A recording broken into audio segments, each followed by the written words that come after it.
Wesley Snipes has made a name for himself as an incredible action star, in demand for his skill set in acting and martial arts. But he was soon out of demand once word got around of his on-set actions while working on Blade 3. But long before that, there were already some pretty major accusations connected to his name. Halle Berry shared in a 1996 interview with People that she has experienced unkind romantic partners in the past. She claimed that one former partner had caused her to go about 80% deaf in one ear, and many believe it was Snipes. Berry has never confirmed who the partner was, but one of Berry's former exes tweeted out that she had told him that it was Snipes. However, this should be looked at with a critical eye, since that ex in question was also accused of harming Berry.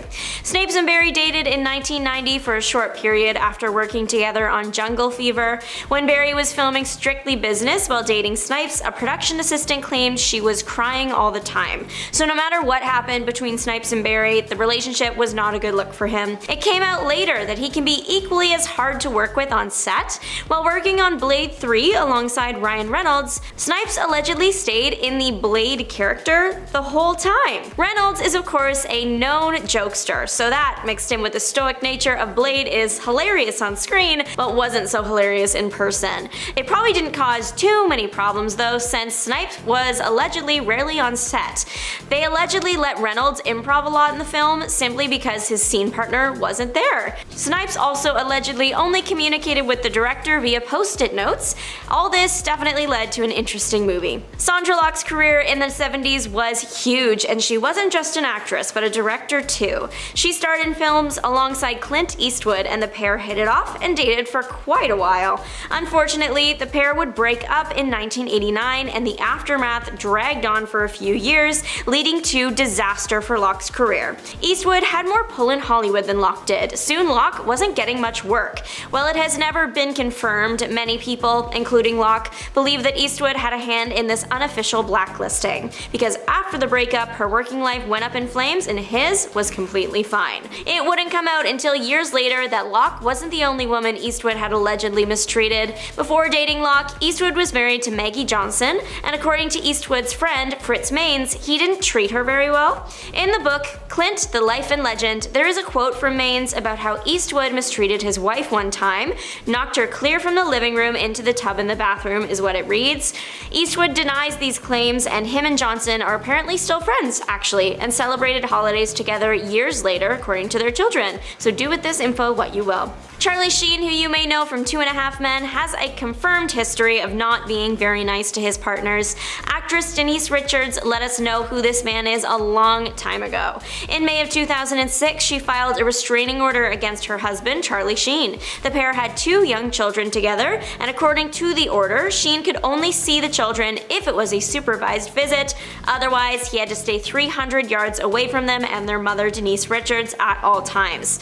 The reason Richards had to get the restraining order in the first place was because Sheen allegedly said some violent things to her and handled her roughly. Similar situations would happen later on in Sheen's career with different women. Isaiah Washington had all the potential to make it big until he made some controversial public comments and threw it all away. Washington starred as Dr. Preston Burke on Grey's Anatomy. He also had a number of film credits under his belt before that. Then, as he was filming the drama, everything went wrong. According to the book by Lynette Rice, How to Save a Life, the inside story of Grey's Anatomy, a fight between Washington and Patrick Dempsey broke out on set, causing the domino effect that led to Washington's firing. According to interviews in the book, one of the men was late to set one day, so the next day, the other decided to get payback and be late. Tensions got high, and soon the 2 men were brawling in studio. Washington apparently pushed Dempsey up against a wall and began shouting in his face, and it wasn't until Washington used a negative term to describe gay people that the fight stopped. The word was used in context of another actor in the show who was known to be gay. Washington ended up apologizing, but then used the word again at the Golden Globes. One of his co-stars, Katherine Heigl, spoke about this as her friend was the person being called names. She said, "I'm going to be really honest right now, he needs to just not speak in public." I mean, every time he did at the time, it just made everything worse, so was she really wrong? Even years later, Washington is using his voice to advocate for causes he believes in, but every once in a while he says something that completely misses the mark. That, or he's bringing up his departure from the show again. Jeanette McCurdy dropped some info about Ariana Grande in her book, I'm Glad My Mom Died. Jeanette and Ariana work on the Nickelodeon show Sam and Cat together. It was supposed to be a hit. However, right as they were filming season 1, Ariana's music career started to take off, and suddenly she wasn't on set much. McCurdy's book details how Grande used to regularly miss filming. According to the book, Ariana was missing filming to go sing at award shows, record new songs, and do press for her upcoming album, while, in her own words, McCurdy said she had to angrily hold down the fort. McCurdy does admit that a lot of her ill will towards Ariana was rooted in jealousy. She was jealous of the fact that Ariana was able to miss filming and McCurdy hadn't had the same opportunity to do this when she had asked in the past. McCurdy writes that she had to turn down 2 features she had booked while working on iCarly because the team for the show wouldn't write her out of the episodes so she could film the features, whereas Grande would sometimes miss up to a week at a time. Rebecca Ferguson caught the attention of internet sleuths when she tried to warn us about a former co-star. Ferguson revealed that she was once screamed at on set by an unnamed but famous actor. Fans were quick to scour her past films and point fingers. Many fingers were directed at Hugh Grant. TV host and actor Jon Stewart did let us know that Grant's on-set behavior wasn't the nicest in a 2012 interview. Stewart said the actor would never be welcome back on the show that he had been working for at the time. He also said Grant was giving everyone grief the whole time and he's a big pain. Grant himself has actually admitted to on-set tantrums. In an interview with Total Film magazine, Grant admitted that while on the set of the new movie Dungeons & Dragons: Honor Among Thieves, he lost his temper with a woman in his eye line on the first day of filming. He said, I assumed she was some executive from the studio who should have known better. Then it turns out that she's an extremely nice local woman who was the chaperone of the young girl. Terrible, a lot of groveling. We don't know if Grant is the one who yelled at Ferguson, but Grant himself has admitted that Renee Zellweger is one of the few actresses he hasn't fallen out with, so there is that. The iconic photo of Nicole Kidman walking out of the courthouse after divorcing Tom Cruise, it's a meme, need I say more, it just has a feeling attached to it. I don't think I have ever seen someone look so free and happy to be alive. Tom, what did you do to warrant this level of joy at being divorced? Apparently, at the time, Kidman thought everything was going well with their marriage. They had 2 adopted children, so when she got the divorce papers, she was shocked. Cruise said it was due to irreconcilable differences, but Kidman later told People, our life together was perfect. Kidman did continue saying, that was a great relationship, I think it ran its course. She hasn't shared much about the marriage, stating that it helped her feel safer in Hollywood. No one would dare cross such a big star by hurting his wife. And the 11 years that they were married were important for them and their kids. The Don't Worry Darling press tour, it was the gift that kept on giving. What do you mean Harry Styles spit on Chris Pine? What do you mean the lead actress allegedly had a feud with the director? Florence Pugh was pretty absent during the film's premiere at the Venice Film Festival, but she did make a red carpet appearance, notably staying away from the film's director and her co-star Olivia Wilde. While Florence hadn't gone on record explicitly saying anything, her silence was just as loud. Pugh seemed super excited about the project when she first signed on, posting multiple times online expressing this, but when it came time to promote the film, she barely said anything. If she did, she almost always left Olivia Wilde out of the conversation.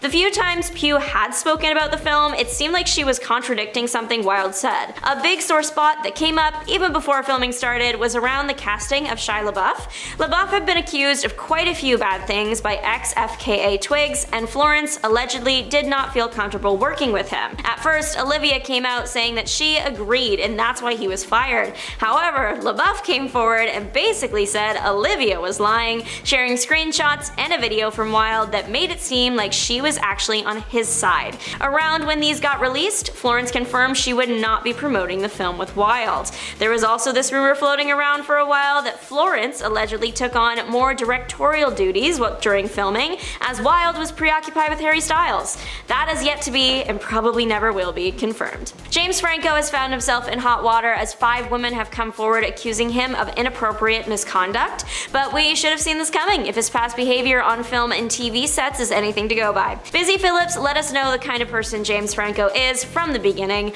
The two worked together on the 1999 TV series Freaks and Geeks, and apparently neither enjoyed it. Busy claims Franco acted like a bully on set and once shoved her to the ground. Allegedly, while filming a scene where Busy lightly hit Franco on the chest, Franco, not in character anymore, grabbed Busy, screamed in her face, and then threw her to the ground. Allegedly, he was forced to apologize by the directors and producers, but not a good look for him. And finally, we have Patrick Stewart warning us about James Corden years before Corden was cancelled.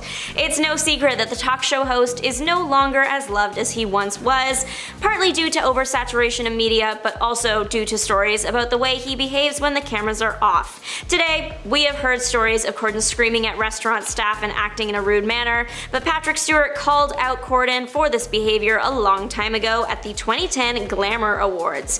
Corden was hosting the event, and according to Stewart, he wasn't doing a good job. As Stewart went up to present an award, he turned to Corden and basically told him to get his hands out of his pockets and look interested. Corden did answer that in the moment, saying, "Oh, you couldn't be more wrong, sir, you couldn't be more wrong, genuinely. And if it looked like that, I'm so sorry, but when you come up and present an award, just get on with it." The tone he used wasn't super nice, so Stewart did retaliate, and then it just got awkward. But years later, Corden has found himself on celebrity hate lists for similar behavior to this, so Stewart called it. Number 10. Nicki Minaj and Mariah Carey. The feud between these two was swift and difficult to hide. In 2012, Mariah and Nicki were co-judges on the singing competition American Idol, and despite functioning on somewhat the same page, things actually went sour very fast. Over a span of just a few short weeks, American Idol became a desolate wasteland of insults, swear words, and a ton of threats. Yeah, things got pretty heated. According to people that worked on set of the show, Mariah was the one making fun of Nicki, saying mean little comments every time they sat next to each other. She was always saying that Nicki couldn't sing and felt that she should not be judging others on their ability. Some other people claim the opposite is the case, but hey, who really knows? I wasn't on the set. What we do know is that things got so heated that Nicki stormed off set one day, threatening to physically harm Mariah as she did. In 2013, they must have had enough of each other as they both decided to quit the show and go their separate ways. Number 9. Tommy Lee Jones and Jim Carrey. So let's get geeky for a second and talk about the movie Batman Forever. This movie was a failure from the moment the studio decided to fight Tim Burton on his vision. They recasted Michael Keaton, shifted the dark undertone, and turned the whole thing into a big live-action cartoon. Jim Carrey and Tommy Lee Jones played the villains of the piece, the Riddler and Two-Face respectively. For Tommy, the set was nothing but a pain in the neck. According to Tommy and several of the people on set, himself and Jim would argue with each other constantly. He just hated Jim's improv, his goofy attitude, and his overall energetic performance. Now, he literally called Jim a buffoon following the film's release. Despite working very well together on screen, off screen, they were counting down the hours until production wrapped. Number 8. Freddie Prinze Jr. and Kiefer Sutherland. Kiefer is a man known for his roles in movies like Lost Boys or Stand By Me, and he's built himself a nice little nest egg. For a long time, he was starring in crime drama 24.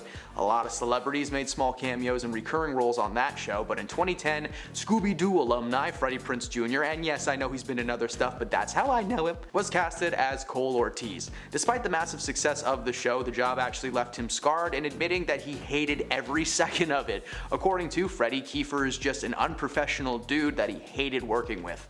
Continuing to say that he wasn't talking trash, this was just something that he would happily say to Kiefer's face. Apparently, a ton of his co-stars agreed that he makes filming a living nightmare. Following the end of his character's time on the show, he did slow down in acting, now limiting himself to voiceover and cameo roles, and the odd thing was that while there was some backing up to Freddy's story, there were a lot of people defending Sutherland, claiming the exact opposite things had happened to them.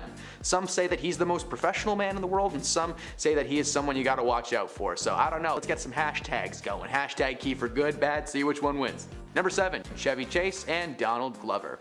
Chevy Chase became a popular man after being involved with National Lampoon and Saturday Night Live way back in the day, but he returned to the mainstream when he starred as Pierce Hawthorne in Community. I genuinely love this show, and Chevy, it got better when he left. It would appear that his Community co-stars would agree with that statement. Around the middle of the show, Chevy started to complain about his co-stars, especially Donald Glover. It became apparent that he was just angry with him and was eventually fired for using racial slurs against him. According to Donald himself, aka Troy Barnes, Chevy would often make inappropriate jokes either aimed right at him or just as a general way to disrupt a scene. Joel McHale, who played Jeff Winger, told people that before he was fired, Chevy was complaining about his character's position on the show and how he was being portrayed. Well, the entire cast reminded him that there wasn't anything that actually was keeping him there, which might have been part of what set him off. His character was written out of the show in humiliating fashion, and I'm not going to spoil it for you. If you haven't seen it, go watch it. He feeds some geese for just a bit too long, if you know what I mean. Number 6. Wesley Snipes and Ryan Reynolds. Ryan Reynolds is known for a lot of things. One of his most iconic roles as an actor is of course the Merc with the Mouth, Deadpool himself. However, in 2008, Ryan was a part of a very different Marvel movie. As some might know, the original Marvel movie that started this whole live-action comics trend was Blade, starring Wesley Snipes as the titular vampire hunter. By the time the third film of that franchise rolled around, Wesley Snipes was actually just done with working on set. He hated the way the franchise was turning out, and all of his creative suggestions were very quickly shut down. His main problem was the fact that Blade Trinity was written as a straight-up comedy movie when the previous entries were more dark and action-packed, filled with gore and some pretty stellar fight sequences. So when Van Wilder was casted to be his co-star, he kinda gave up. He famously refused to film several scenes unless he was allowed to keep his shades on. Apparently he was just micro-napping during takes because he just didn't care anymore.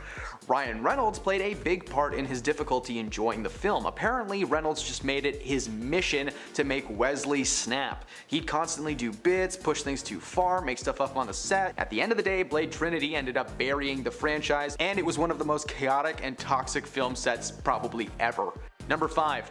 Tom Hardy and Charlize Theron. Mad Max Fury Road is a wonderful film in cinema history. It featured like no CGI despite having some incredible visuals, and it also had some pretty stellar performances from its cast, including Nicholas Hoult, Charlize Theron, and Tom Hardy. Charlize and Tom played the main characters, Furiosa and Max. While their on-screen characters end up working together in the end, on set it was just very different. Tom had a bit of a bad habit for showing up late, basically all the time. Meanwhile, Charlize was a brand new mother who would be on time every day while her kids were forced to be taken care of by someone else. In a book called Red, Sweat and Chrome, The Wild and True Story of Mad Max, writer Kyle Buchanan shared an instance on set between Charlize and Tom.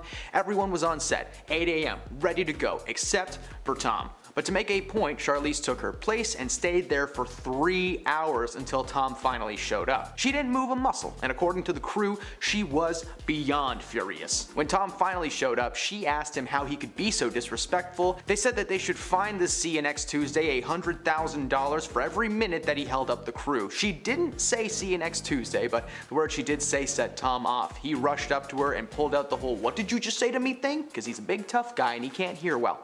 Overall, Charlize felt pretty threatened by Tom and had to have an assistant follow her around on set as a buffer between the two, and I found out that following the film they actually apologized, mended things up, and Tom realized that he was a bit intense on set, which is to say the least. Number 4. The Rock and Vin Diesel.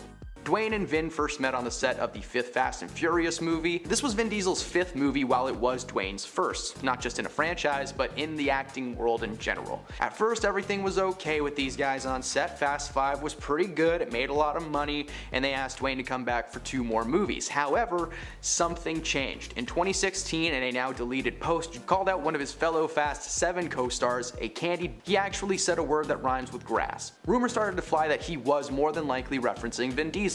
Rumors that were proven true only a week after that post was made.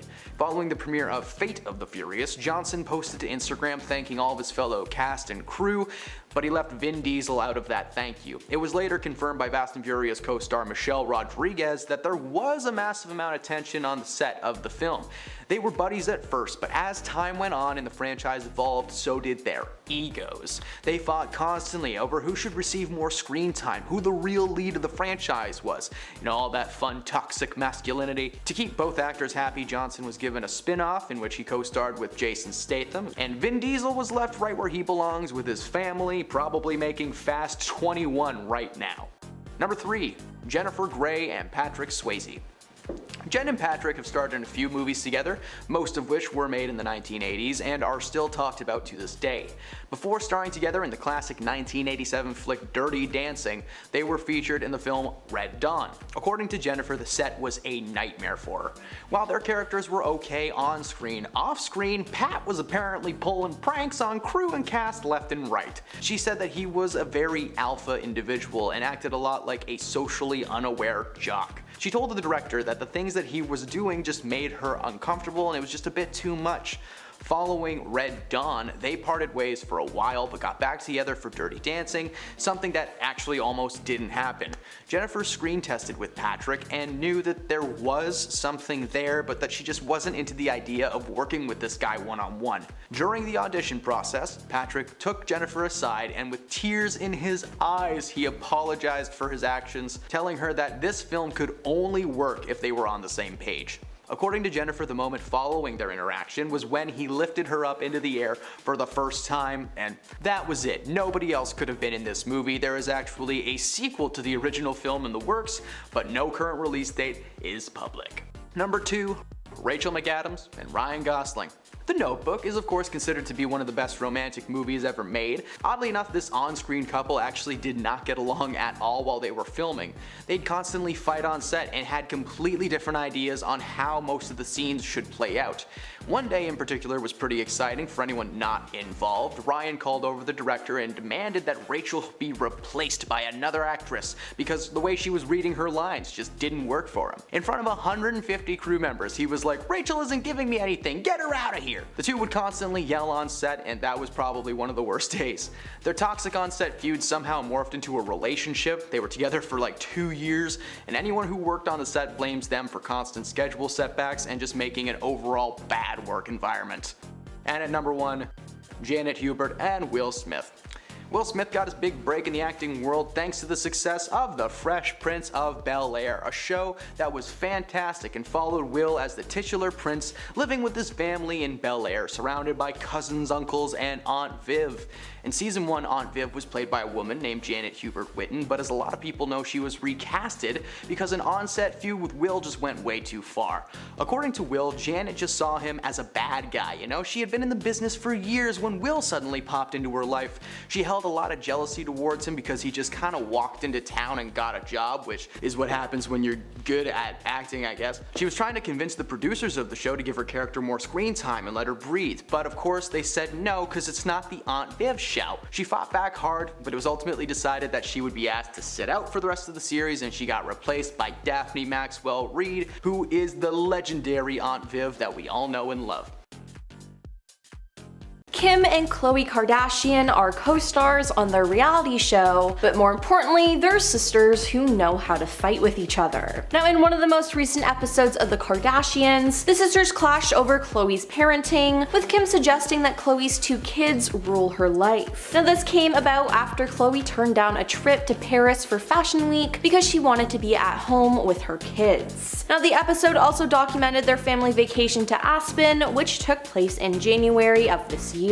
On the trip, Kim called out Khloe for FaceTiming her daughter during their group dinner. She said in a confessional, "Here we go again. She's just so stuck on what's going on at home that she can't have a good time." Now, a lot of people have called out Kim for mom shaming, but this isn't the first and certainly won't be the last time these sisters fight. Now, Charlize Angels, Drew Barrymore, Cameron Diaz, and Lucy Liu reportedly got along incredibly well on set, but there was one problem: Bill Murray. Now, Lucy revealed on a 2021 episode of the Los Angeles Times Asian Enough podcast that Bill made unacceptable and inexcusable insults to her on set. I was like, wow, he seems like he's looking straight at me. I couldn't believe that his comments could be towards me, because what have I done to do with anything majorly important at the time? I say, "I'm sorry, are you talking to me?" And clearly he was, because then it became a one-on-one communication. Her response to the behavior though, she said, "I stood up for for myself and I don't regret it. Because no matter how low on the totem pole you may be or whatever you came from, there's no need to condescend or to put other people down. Now, at the time of the film's release, Lucy was shocked by how the media framed the incident. What came out in the press was that I was this and I was that, but now though, Lucy said she has nothing against her former co-star. I've even seen him since then at an SNL reunion, and he came up to me and was perfectly nice. Now, this isn't too hard to believe though, as Bill doesn't have a reputation for being pleasant to work with. Now, Patrick Swayze and Jennifer Grey worked together on Red Dawn, but it was just the beginning of their feud. Discussing the Shoot of the War film, Jennifer said, "Patrick was playing pranks on me and everybody. It was just like macho, and I just couldn't take it." Jennifer didn't want to work with Swayze again after what she dealt with, and their relationship then threatened his chances of getting the lead role in Dirty Dancing opposite the already cast Jennifer. Now, Patrick then apologized to Jennifer prior to his screen test for Dirty Dancing in hopes of making amends with the actress. Now, he was hired, but their feud didn't end. In his autobiography, Patrick recalled how difficult Jennifer was to work with. He dished about her hypersensitive reactions to criticism, the silly moods she frequently found herself in, and how often she disrupted filming by not containing her laughter. He said, "When we're doing those dance sequences and everything, and she's crying and she's giggling, those moments really work because they're real." They just took pieces of Patrick and Jennifer working together as attempting to be a dance team,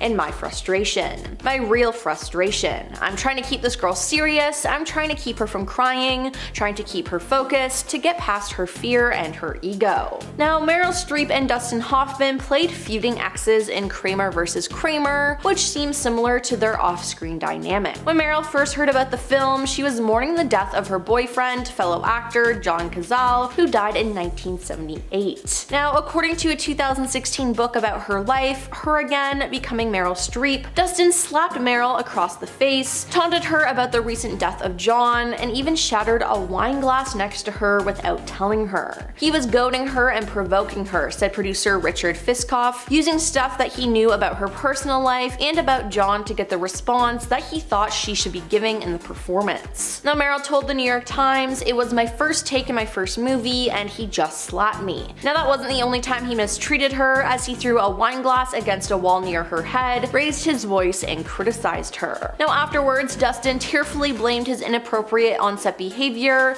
on his real-life divorce and partying with drugs, per his speech at the British Academy of Film and Television Arts in 2017. Now, it's unclear if the actors made up or not recently, but several years before Hoffman's speech, Meryl appeared on a 2000 episode of Watch What Happens Live with Andy Cohen, where she selected Hoffman as the kill response in a game of Kiss, Marry, and Kill. Desperate Housewives actor Nicolette Sheridan once went as far to call her co-star Terry Hatcher the meanest woman in the world, according to the show's writer Mark Cherry. Now, there's speculation that Nicolette wasn't the only star who didn't get on with Terry. In 2018, Felicity Huffman posted a tribute to the show online, complete with personalized messages to each of her former co-stars, with the exception of one person only, Terry. That same year, Ava Longoria appeared on Jimmy Kimmel Live and claimed that the stars were all still very good friends, before correcting herself with 99% of us are. Now, after the finale of the show aired and amid widespread rumors about the feud, Terry said to TV Guide, "I will never disclose the true and complicated journey of us all, but I wish everyone on the show well." When Joan Crawford died, Betty Davis coldly stated, "Joan Crawford is dead.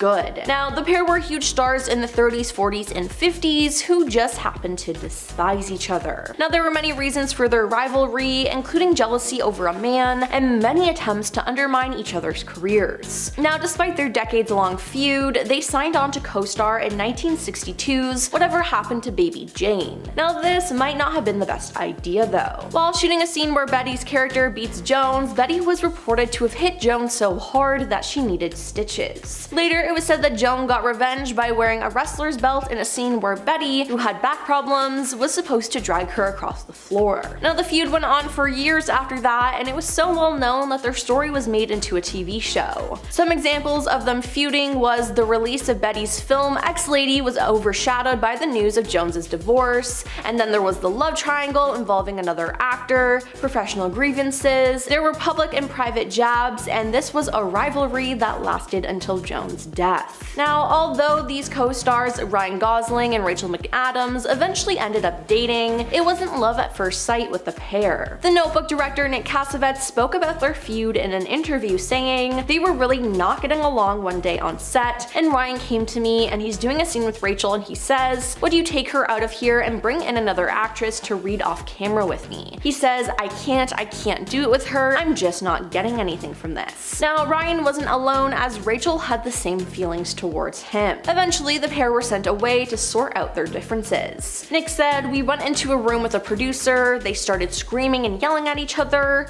I walked out," the director further revealed, adding that when they emerged from their fiery encounter, they announced, "Alright, let's do this," allowing the rest of the production to be smooth sailing. Hey, I guess sometimes you just gotta scream to let it out. Now, Bill Murray and Harold Ramis starred in 2 movies together, Ghostbusters and Groundhog Day. As Groundhog Day's producer Trevor Albert revealed in 2023, how the two had a tense relationship during filming, which ultimately led them to not speaking a word to each other for 21 years. They worked together 10 years prior on Ghostbusters, but their friendly relationship changed. Now, at the time of filming, Bill was not behaving in the best way, which led him to slip professionally. Now, per an explosive 2004 interview with Ramis in The New Yorker, the director revealed, "At times, Bill was just really irrationally mean and unavailable. He was constantly late on set. What I'd want to say to him is just what we tell our children. You don't have to throw tantrums to get what you want, just say what you want. It was unfortunate and probably made the movie considerably less fun to make," Albert said. "But you can still make a very good movie when people are not in perfect harmony." The Vampire Diaries stars Nina Dobrev and Paul Wesley had a steamy on-air chemistry, but when they weren't being filmed, they pretty much hated each other for a while. "Nina is my really good friend now, we talk all the time, and it's true.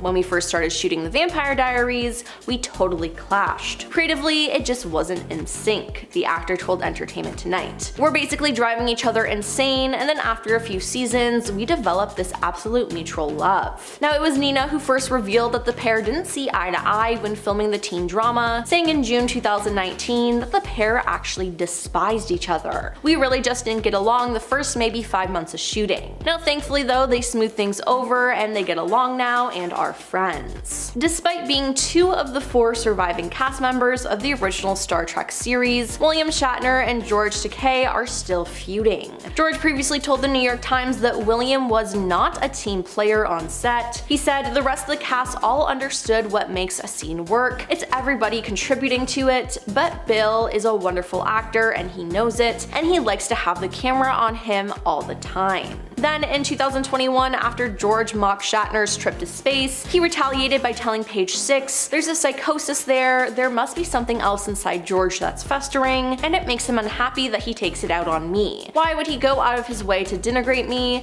It's sad, I feel nothing but pity for him."